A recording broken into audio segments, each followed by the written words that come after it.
Whoa, we're in the house. We're here. It's Bellator 262. Velasquez versus Kielholtz, the full card predictions and the betting tips for you guys.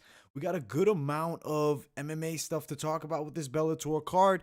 Not the most excellent card Bellator has ever given us. I'll be 100% honest with that, but still something we need to talk about, something we need to break down. You know we love doing it. Smash that like button, guys.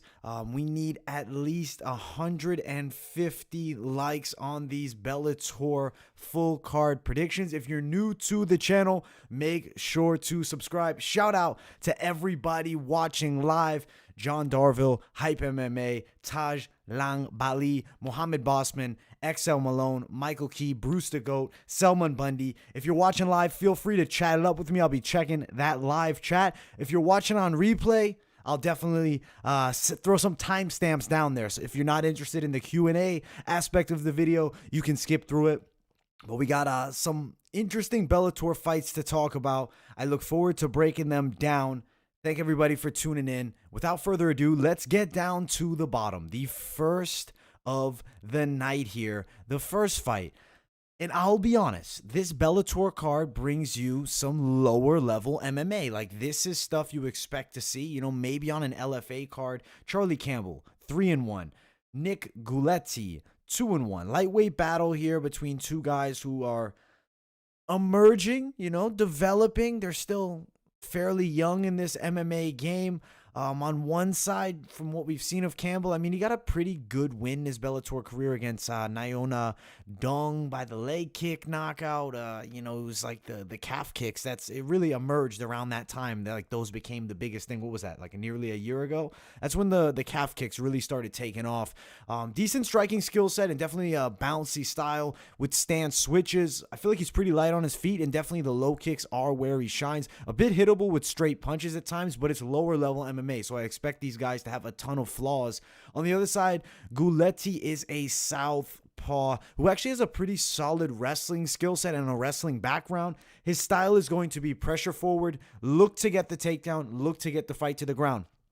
Now, depending on what stance Campbell will be in, if he is fighting out of the orthodox stance, I do think there'll be some opportunities for Guletti to land some single legs. But I do think he knows this. He's probably going to come out and fight a bit in southpaw here, look to open up the strikes. Haven't been impressed all that much by either guy, but Campbell has definitely fought the superior opponents. I'll ride Charlie Campbell to win here. Skip the bet is my personal advice on this one, but I think he gets a second round knockout of the wrestler. And Nick Guletti, minus 300 to plus 240. It's more of a dog or pass style bet. If you are looking to maybe bet on the wrestler in Guletti and hope that his stand-up game can at least be efficient enough to not get knocked out and then work towards takedowns, I don't think he's going to win the fight. If you also look, Charlie Campbell does train alongside the Longo Weidman team, so he has good teammates around him, definitely competent Brazilian Jiu-Jitsu. We're riding Charlie Campbell, knockout win, second round. He should beat Nick Guletti here, but definitely more of like a skip the bet when it's low-level MMA like this. If you're looking for long-term profit, if you're looking to be a wild man, bet Charlie Campbell. He is going to win the fight, and I do think he gets the knockout victory. Johnny Soto and Adil Benjelani. So if you remember, Johnny Soto was not supposed to beat Welber Almeida in the last one, pulled off that massive upset. Was it a great performance? I mean, it wasn't bad. It wasn't fantastic. It was what he needed to do against a 4-0 prospect who he kind of killed, right? Because Weber Almeida was supposed to be like the next big thing. Granted, missed weight by 3 pounds. Still, this is a featherweight fight. We hope that he makes weight. On the other side, Adil Benjelani. He actually fought Kevin Kroom, who's now in the UFC, lost a split decision. That was in his most recent fight. Before that, if you guys remember Chris Lucioni, he lost to him by a submission, but they did have a back-and-forth exchange while striking. The striking skill set of the Moroccan fighter Adil Benjelani is there. The Moroccans tend to be pretty good strikers. Kickboxing style stands tall, as most of the Moroccan strikers do. The hands can be a little bit low inside of range, could potentially get caught. Granted, on the other side, Johnny Soto is by no means a striker. He's a guy that's going to look to get fights to the ground. He's going to look to get him to the ground early, and he's going to look to control from the top position. I honestly see Adil Benjelani on his back for the majority of this fight. I don't think we're looking at a fantastic fight, but I mean, Adil Benjelani can bring it, and Johnny Soto does as well, especially with his, grappling attack. He's going to put a lot of pressure, look to control, look to potentially submit. I don't think he gets the submission, though. Not crazy about this fight, but I'm riding Johnny Soto for the win. He's a moderate favorite, though. Like, there's some terrible betting spots on this Bellator card. Interesting. The odds, that's really crazy. Johnny Soto is a -128. At -128, I don't think Soto's a bad bet in this stylistic matchup. At -256, he's not a good bet. That's insane, the discrepancy there. Soto by a decision, +340 is not a terrible prop bet either. Got to shout out fightodds.io. It is the new website we're using for the betting odds because they really do step it up. Granted, we'll still go to best fight odds for the parlay portion. But as far as this fight, Soto by a decision is great value if you can get it in that +300 money. I mean, that's awesome. And I think that a straight bet at -128 on Johnny Soto is not actually a bad play because I do think stylistically he matches up fairly well against Adil Benjelani with the grappling. Still not crazy about betting this fight. Lower level guys, 5-3 versus 4-1. We'll go Johnny Soto here, and we'll hope that the odds are close as you see them now for most of the week if you're seeing this later and you still want to bet down. Next fight of the night actually has my intrigue. I really want to see Diana Aversagova here, and she is taking on Gabrielle Golfin. To be honest, no offense to her, but the name does not matter here. Diana is going to murder this girl. It's not close. It is an opponent matchup. Obviously, the odds are extremely widespread, but if you look at the actual stylistic matchup, on one side, Diana Aversagova has knockout power, very high-level kickboxing skill set, and she throws a lot of multi-punch combinations, which shows her experience with striking. Definitely hits really hard for a female. Definitely is going to beat a lower-level girl like Gabriella here. BJJ Purple Belt Golfin brings to the table and is on a 2-fight losing streak. Did get knocked out in that last one. She's aggressive in the striking department and a bit reckless with her boxing at times, and also has a pretty square stance, which she's going to be eaten alive. It's not going to be close. Knockout first round, Diana Aversagova here, and it's going to be another showcase fight. And that's why you see the odds as widespread as they are. There's probably not going to be really any good betting spots on this fight. Let's see. Diana Aversagova to win inside the distance, -145. I guess when the KO prop drops, if it's at any bit plus money, I do think it'll have value because I don't see Diana Aversagova not finishing this fight by knockout. So Aversagova, KO, should not be close. Another classic Bellator mismatch. This card can potentially, at least the prelim aspect of the card, be filled with them. You have Roman Falardo, the prospect of Jorge Masvidal. On the other side, John Ramirez, who's 5-5 as a professional. It's a matchup between a guy who's also, a fair amount bigger, the natural 70-pounder versus more of the natural 155-pounder, and John Ramirez. Faraldo is a very good striker. He showed real knockout power in his last fight against Coupe. Granted, Coupe is really not a good fighter. Excuse me, Goudet, not Coupe. Still, though, he did display high-level striking skill set, serious left hook. Definitely a guy you need to watch out for when you come inside the distance because he can explode with powerful punches, similar to like a Masvidal-esque. On the other side, John Ramirez, though, isn't bad. He's a, pretty athletic fighter. He's a southpaw, likes those stance switches, and honestly is an aggressive striker, sometimes too aggressive. He closes the distance with straight punches, but I really feel like his blitzing style can get a bit wild. I think he gets into some serious trouble against the much bigger Roman Falardo here. Knockout win, first round, Roman Falardo over John Ramirez, who's 5-5. It's obviously another Bellator mismatch. I get irritated seeing a lot of these mismatches, as a guy that's, I guess you would say, I don't know, I call myself a purist of the game. I like seeing more competitive matches, but on the way up, you're going to see mismatches. I would just prefer, you fights like that in LFA or CFFC, but granted, Bellator still is like a middle ground, right? It's the most elite level MMA outside of the UFC. Put some quotes around. Maybe, I don't know. I don't want to be like quoted for it, but it is top level outside of the UFC, but they just have some god-awful prelims. Like, that's just the honest truth. Falardo, though, is definitely a hot prospect they're trying to build. He'll win by knockout here. Only inside the distance play is out right now, -190 when it comes out. And if it's at plus money, it's one that you could bet down. Straight bet on Falardo is just really widespread and not a ton of value for it, like by any means here. I will check up on that live chat and see what you guys are talking about in here. I appreciate everybody for tuning in. Let's see what's going on. Bellator sucks, you think? Bellator can be really amazing, and it can also be really bad. Just depends. Strikeforce was cool, but Bellator is a thumbs down from you. Pitbull versus AJ is going to be a wild fight. That's a high-level MMA matchup. Charlo Castano is on Saturday too. Yeah, it's a pretty high-level boxing match. Honestly, might be one that I need to break down. Why do Bellator lines fights like this? Minus 260 on a green fighter, 4-1. The odds makers, I guess they're trying to encourage maybe dog plays, and I don't know. Or really, they're trying to encourage like security, and then for certain matchups, they're trying to encourage you to go dog. Bellator is known for just strange matchups on the prelims. They're trying to trap you to bet. You said that right. Fade the hot female fighters. And we said about Valeria Loredo, way too green. Yeah, Loredo, but the thing is, Avaseta is definitely better, and her Loreda's opponent is better than the girl that Avarsagva is fighting. Falaro likes to clinch against the cage and leaves his head open for guillotines, but I doubt he'll lose. This certain matchup right here is not going to put him in a bad position, I don't think. I think this is the perfect one for him.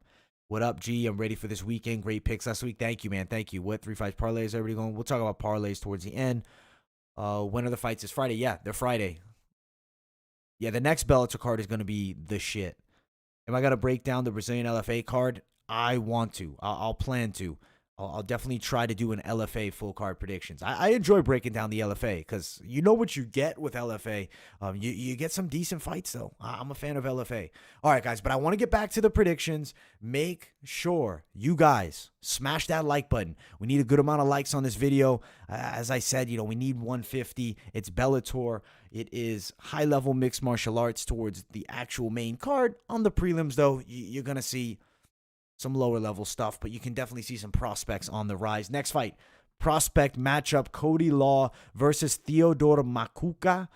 On the side of Makuka, what I saw from him is a Taekwondo background, not a ton of footage, does tend to fight a bit wild from what I saw, and he's going to start fast. Look for the finish. He's got one pro fight, and he won it in like 35 seconds. On the other side, Cody Law is a dominating wrestler who has a good amount of cage time at this point, improving striking skill set, trains with, some decent fighters over at ATT, very good control on top, and definitely does have decent ground and pound, not a menacing finisher, but definitely a guy that can finish fights with his positional dominance and then, just consistent ground and pound of his opponents.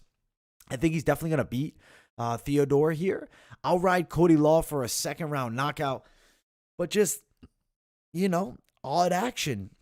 It's lower level, 3-0. Money-wise, for long-term profit, you don't want to be betting these type of fighters.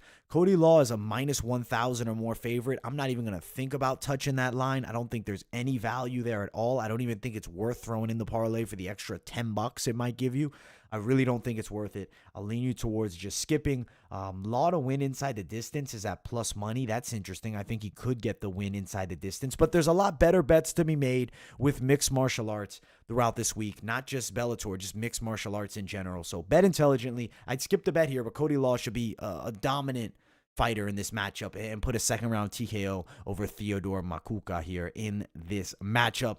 Let's keep on moving up and let's get to the featured prelim. Let's start talking about some fights that I can get a little bit excited for, because we have some legit mixed martial arts now between not necessarily the highest level of guys, but more experience. Hani Marks, he fought in PFL. I believe he has some good UFC experience back in the day, if I'm not mistaken. I feel like I've seen him in the UFC. Yeah, okay. He was in the UFC at one point.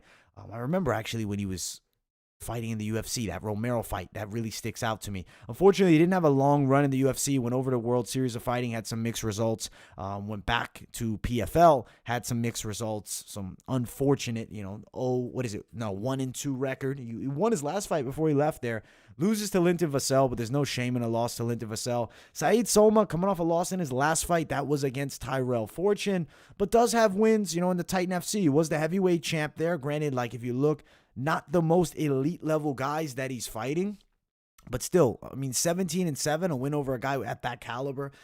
Not terrible for a young fighter who's just, 6-2, and at that point was, 5-1 as a professional.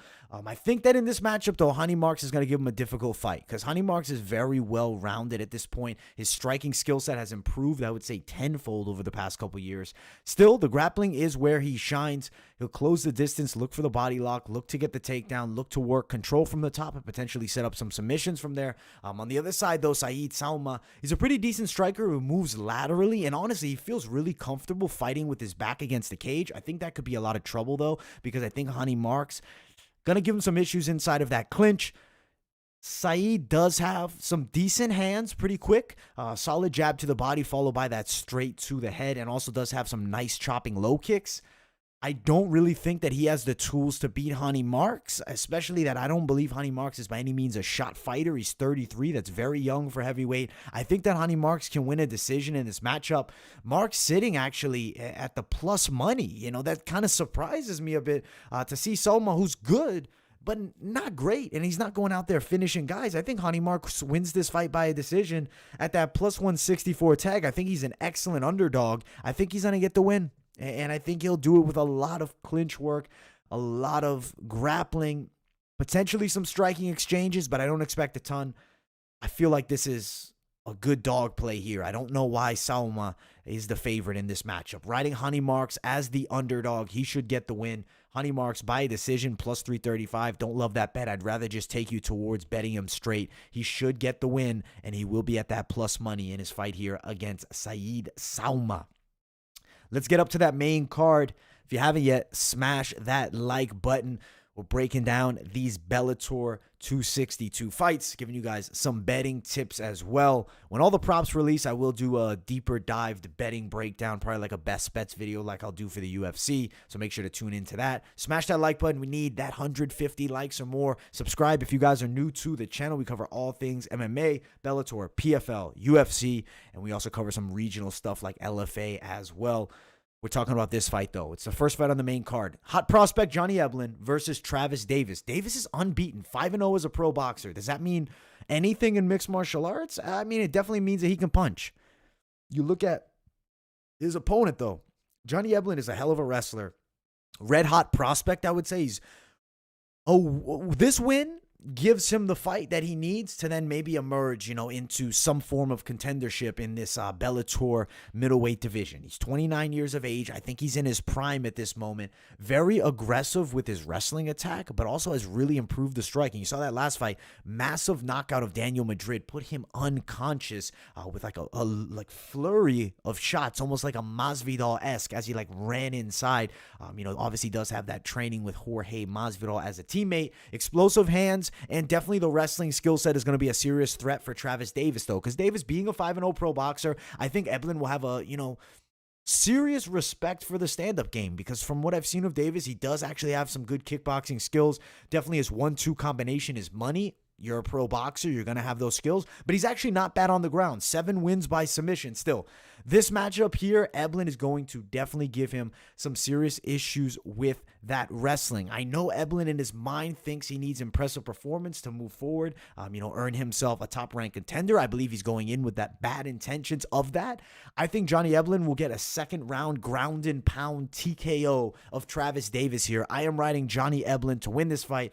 But another bad bet because the odds are way too widespread to justify any type of bet here at minus 500 to, it's like, what is it? Minus 509 to plus 431 is the best value you can get right now. That's terrible. And I don't advise a bet on that.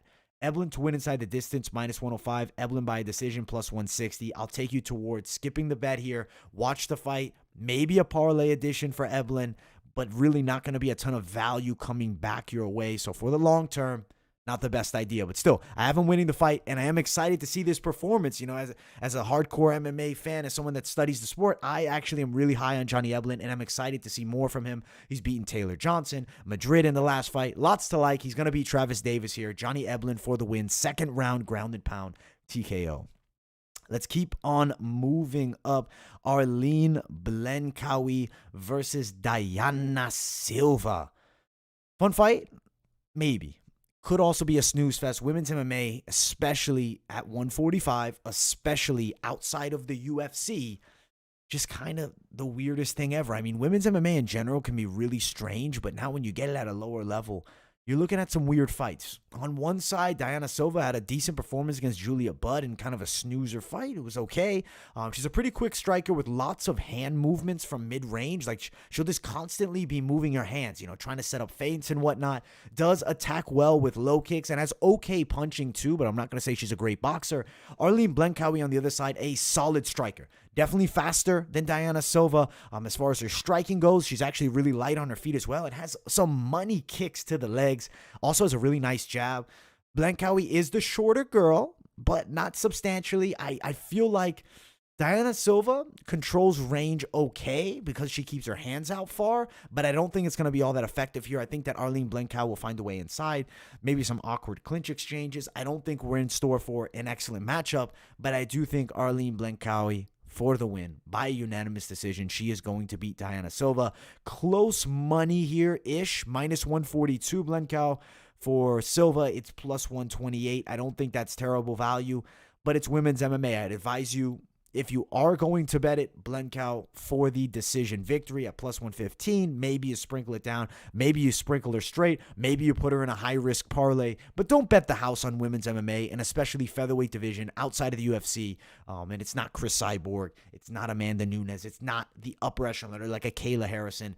It's girls that are good, but not fantastic, and they're good relative to their organization. So yes, stay safe here. Save your money for something else. But I do think Arlene Blencowie should win this fight. And if you are looking to bet it, not a terrible price tag around that minus 140, minus 150 range, and maybe that parlay edition. We have gotten to the featured bout of the night. Mattos versus CJ Hamilton.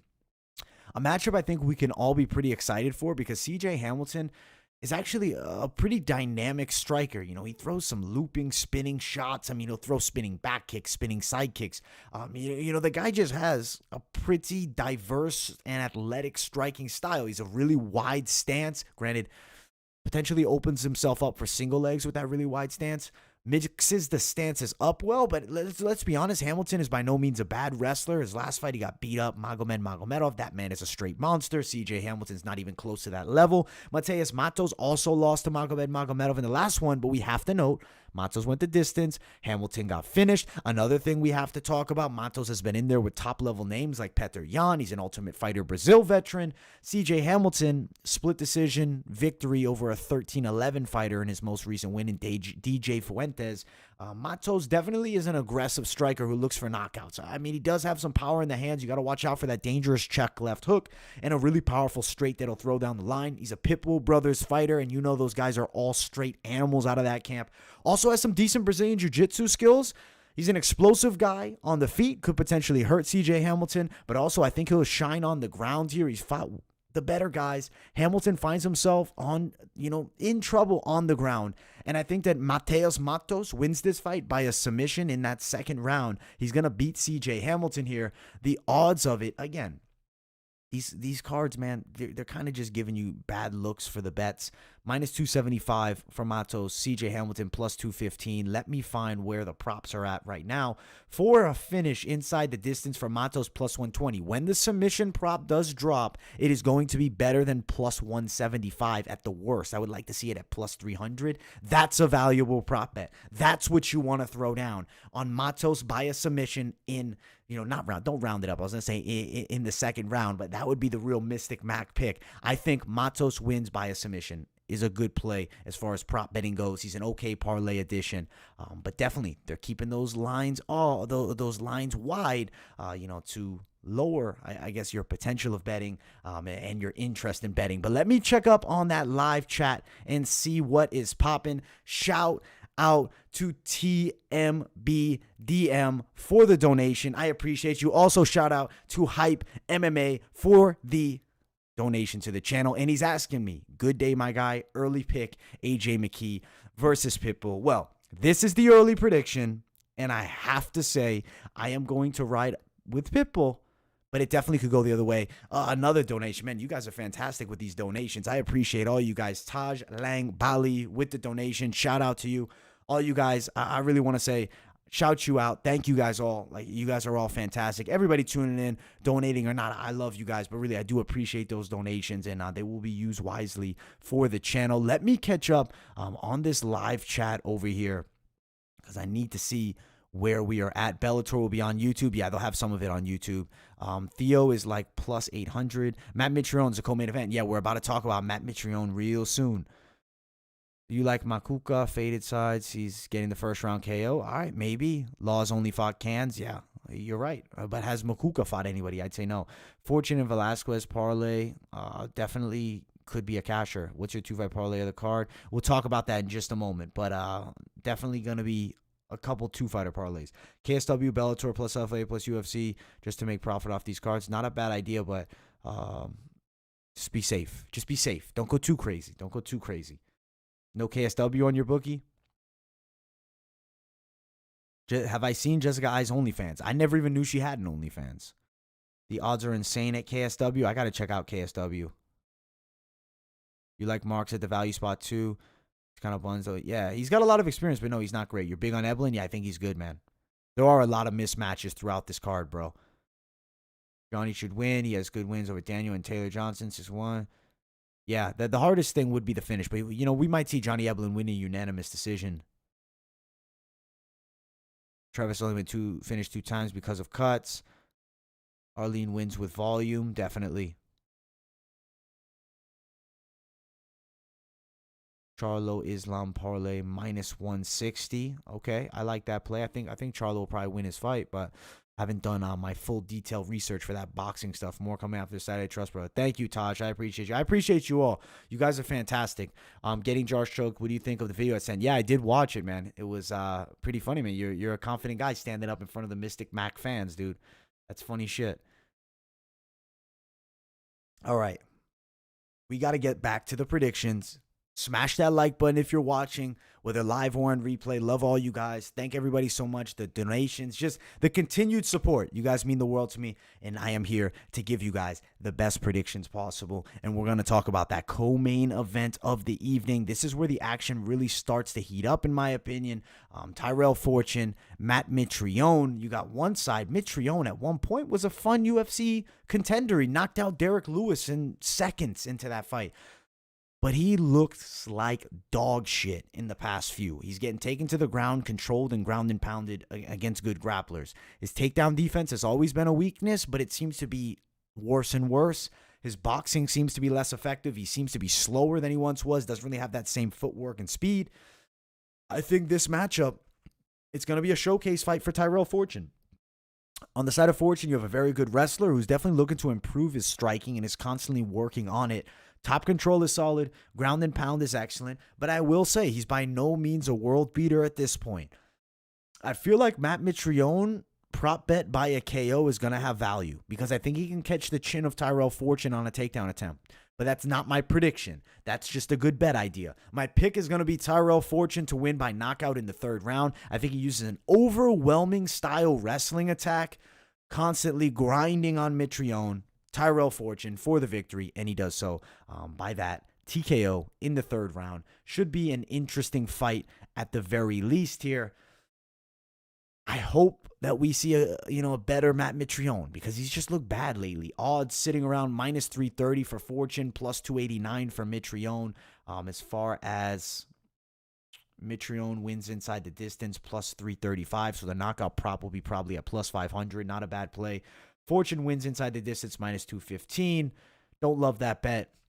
We'll see what the prop of the TKO gets released at, but really, it's really more of a dog or pass style betting side of this. Maybe Mitrione, you sprinkle on the prop by a KO and hope he touches the chin of Fortune. But I think Fortune 3rd round TKO with an overwhelming wrestling attack is going to be the result in this fight. Juliana Velasquez, Denise Kielholtz, our main event of the evening. Smash that like button for that main event. We need 150 likes in here. Thank you all so much for tuning in, and let's talk about it. Velasquez on one side, very high-level Brazilian Jiu-Jitsu game. She's a southpaw, striking-wise, controls range well, and is also very physically strong. You see her control girls against the cage.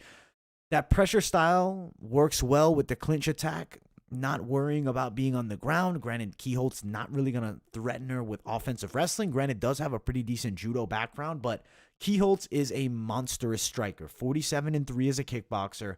Some serious knockout power. Big knockout in the last fight. Granted, the opponent, Kate Jackson, not fantastic. Still, though, real knockout. Like, it was quick. It was easy. It was one left hook, and they called it a night. I will say I like Kielholtz's striking a lot here. The thing is, outsize, she's shorter by 3 inches. She's at a disadvantage of a 1.5 inch with reach. Granted, I don't think that's the biggest of deals. My thing is, I think Velasquez is going to put a lot of clinch pressure. Yeah, sure. Kielholtz is a judo grappler, you know, in her previous, like her past, she's a judo grappler. But kickboxing was her bread and butter. I think striking in MMA is her bread and butter. Velasquez is going to be a different level inside of that clinch. I think it's going to cause some issues here for Denise Kielholtz. I think Velasquez is going to put a lot of pressure on Kielholtz from the start of the fight. Maybe a boring-ass fight with a lot of clinching. I would like to see Kielholtz go out there and probably starch her with some crazy right, but I'm going to be real here. Juliana Velasquez should get a third-round submission with a smothering attack on Kielholtz. I am picking Velasquez to win by a submission, but still, the dog here is not going to be terrible as far as a knockout prop bet goes. For Kielholtz to win inside the distance is plus 430. I'd imagine the knockout prop bet would be through the roof. Maybe a potential play. Velasquez inside the distance plus 260. Definitely is a fight that could go 3 rounds. More would lean you towards that submission prop bet.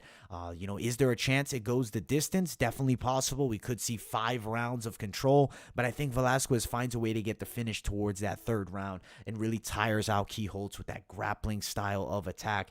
I do think it's a pretty intriguing matchup. I will say I'm not super satisfied with this Bellator card. I know the next one is going to be humongous and it's going to be great action, but let's be real. This is a C- card at best, I would say. Maybe I'm being generous giving it a C- because it's really weak on the undercard. It is what it is.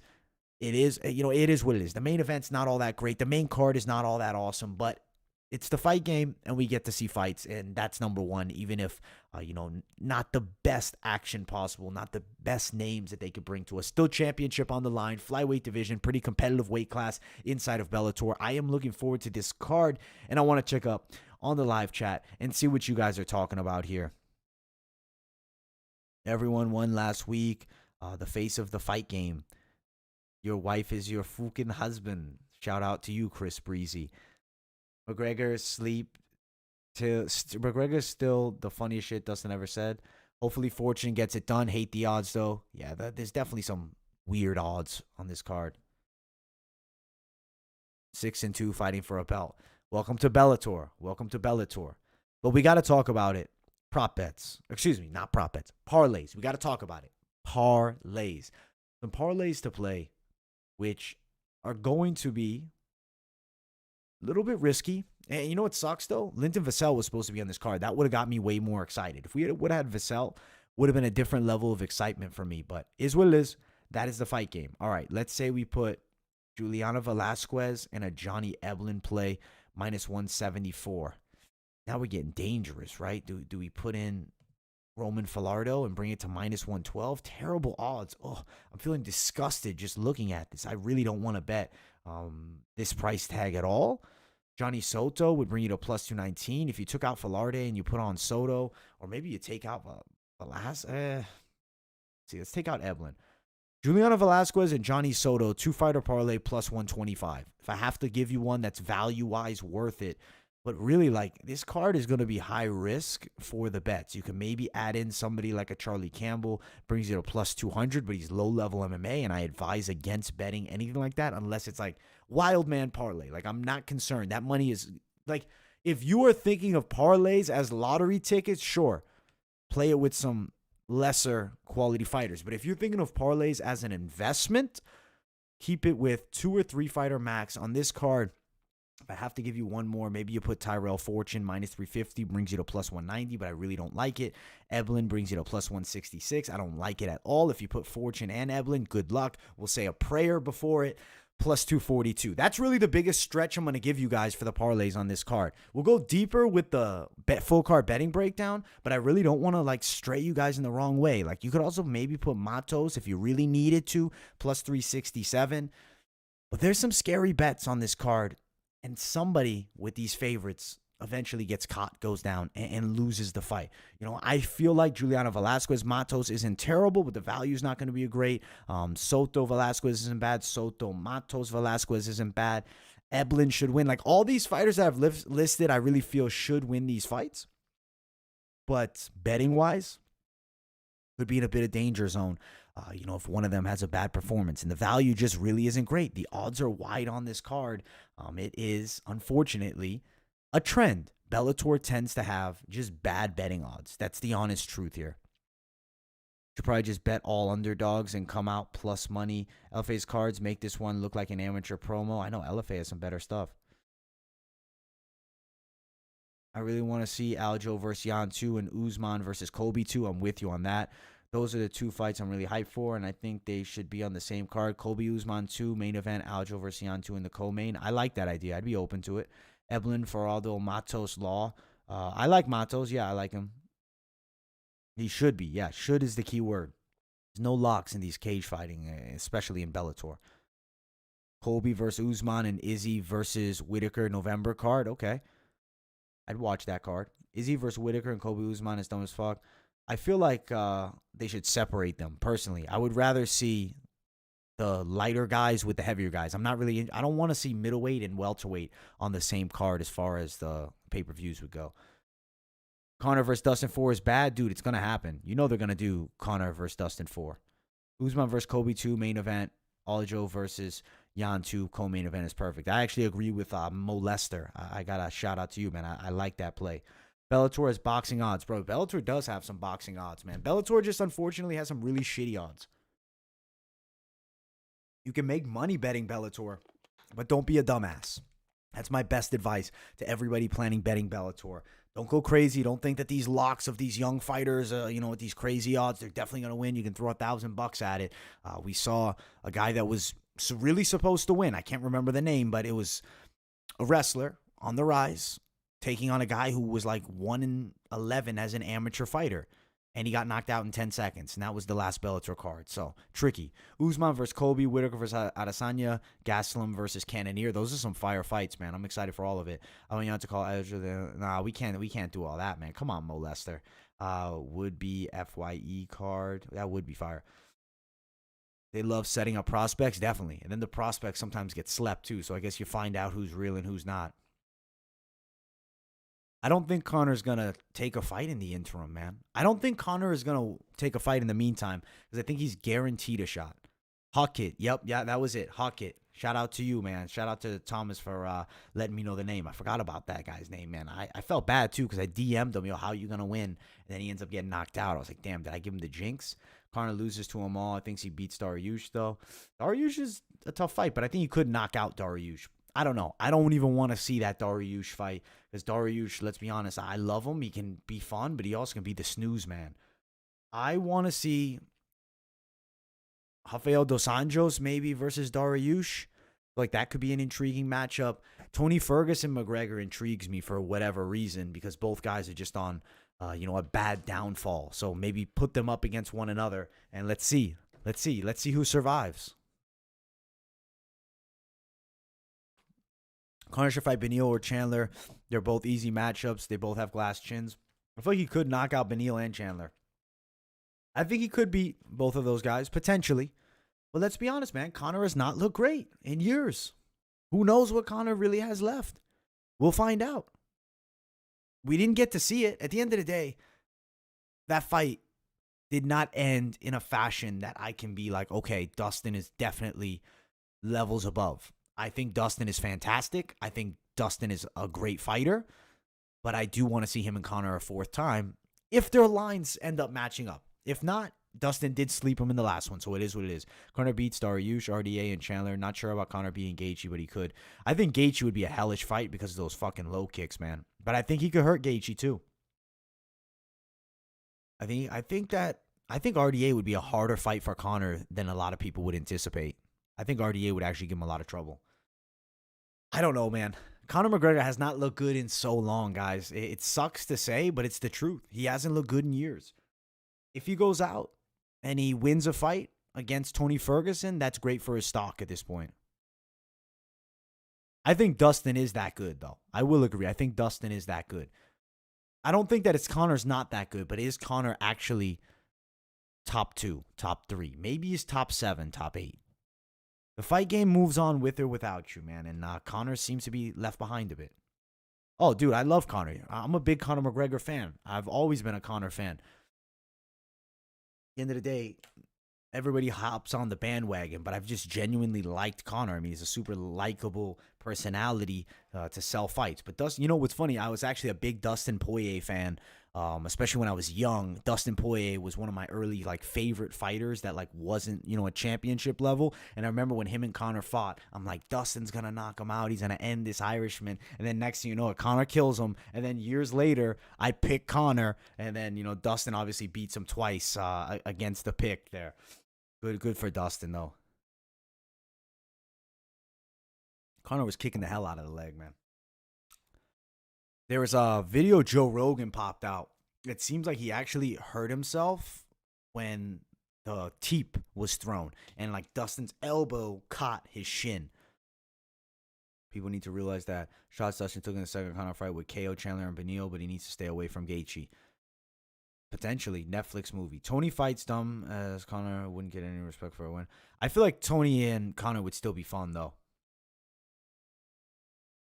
I still would be curious to see it. I mean, beating Tony Ferguson legacy-wise is going to be 30 years from now. When we look back, having a win over Tony Ferguson on Conor McGregor's resume is going to be good for his lightweight, record. I don't think it's a terrible idea.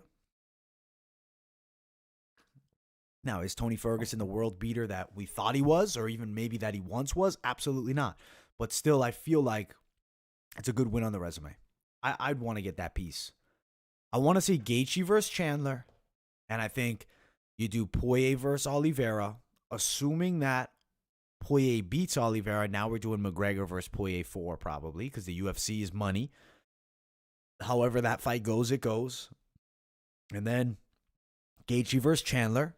If Gaethje wins, he's in the title shot. If Chandler wins, I think he could still get a title shot too. There's so many good fights on the horizon, guys. So many good fights. But I appreciate everybody for tuning in. I do want to get out of here. That is the Bellator full card predictions. Really enjoyed chatting it up with you guys as well. You guys are awesome. You can't believe these idiots think that Conor broke his foot off of a kick check. I mean, I can see why they thought it, though, but it seems like it was more the elbow that did the damage. Beneil is number 3 and the easiest fight. Also, Beneil can't fight RDA and Gaethje as their friends. I think Beneil needs to cut this friend bullshit out. At the end of the day, it's the fight game. Sometimes you have to fight your friends because this is not a team sport. And if Beneil wants to say that, well, he can retire at this point because I don't like hearing that. I always hated that excuse. If you're the number 1 guy in the world and your friend is the number 2 guy in the world, you have to fight each other. But thank you all so much. That's pretty much it for me. You guys know I could rant all day about different things. I'll be on doing lives later on this week. I will see you all very soon. Smash that like button. Subscribe to the channel if you guys are new here. Love you guys. Shout out to everybody chatting it up live. Shout out to everybody tuning in live or on replay. You guys are all fantastic. And I will see you all in the next video.